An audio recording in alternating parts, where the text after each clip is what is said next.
This is Mencari Australia. Breaking news. Okay, big jobs update just dropped. The Australian Bureau of Statistics released November's labor force numbers today, and here's the headline: unemployment's holding steady at 4.3%. Sounds stable, right? But here's the thing. The way we got to that number, not great. 21,000 fewer people employed this month. That's not a typo. Employment actually fell. Let me walk you through what's really going on. So here's what we can verify. According to the ABS, and this is straight from their official release, unemployment stayed at 4.3% for the fifth time in 6 months. The rate looks stable on paper, but dig into the actual numbers. 57,000 full-time jobs disappeared in November. 57,000. That's a real drop, and it hit men harder, with 40,000 of those full-time losses coming from male workers. Part-time work rose to partially offset that, up 35,000, mostly among women. So what we're seeing is this shift. Full-time work declining, part-time work filling some of that gap, but not all of it. The participation rate, that's the share of working-age people either employed or actively looking, dropped to 66.7%. That's down 0.2 points. And here's a number worth sitting with. Employment grew just 1.3% over the past year, but population, that grew 2.0%. The economy isn't creating jobs fast enough to keep up with how many people are entering the workforce. Okay, let me zoom out for a second. Why does this matter, especially if you're just starting out or looking for something full-time? Australia's labor market has been this weird mix of tight and soft for a while now. The unemployment rate stays low because when people can't find work, some just stop looking. They drop out of the labor force entirely.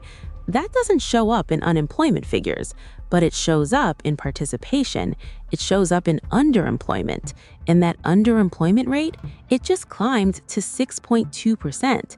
That means more people are working part-time but want more hours. They've got a job, technically, but not enough work to make ends meet. According to the ABS, the number of underemployed part-time workers rose almost 6% over the last year. And for men specifically, that jumped 17%. So when you hear unemployment's steady, the reality underneath that headline is messier. Sean Prick, head of labor statistics, put it pretty plainly. Employment growth is lagging behind population growth. The employment to population ratio fell again this month, now sitting at 63.8%. Translation: a smaller share of Australians have jobs now than a month ago. So who's feeling this? If you're job hunting right now, especially for full-time work, this isn't great news. The competition is real. Fewer full-time roles, more people entering the market. If you're already in part-time or casual work hoping to pick up more hours, you're not alone. That underemployment rise tells us a lot of people are in the same boat. And for the broader economy, slower employment growth can mean softer consumer spending, which feeds into everything from retail to housing. This isn't a crisis, but it's not the bounce back some people were expecting either. All right, here's what to watch. The next detailed regional breakdown comes out December 18. That'll tell us which parts of the country are feeling this more than others. And the December jobs figures, those drop in January. The Reserve Bank will be watching this closely too.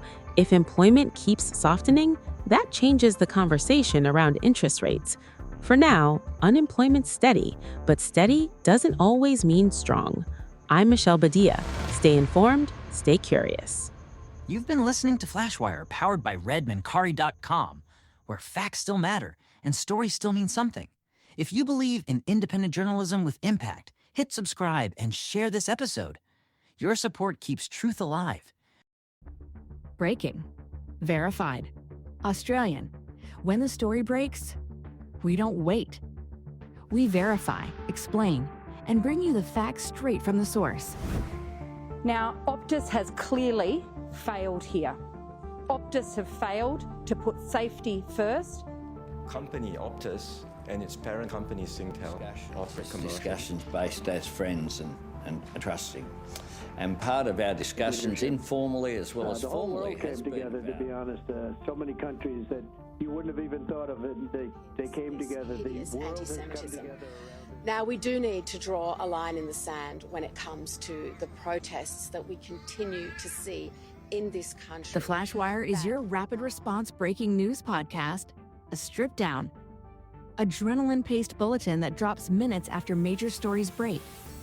It's designed for listeners who want accuracy and speed, not noise. Think of it as the audio equivalent of a newsroom's red alert light turning on.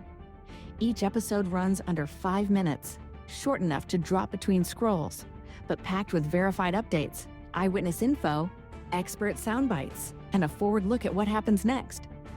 No spin, no filler, just what you need to know and what comes next.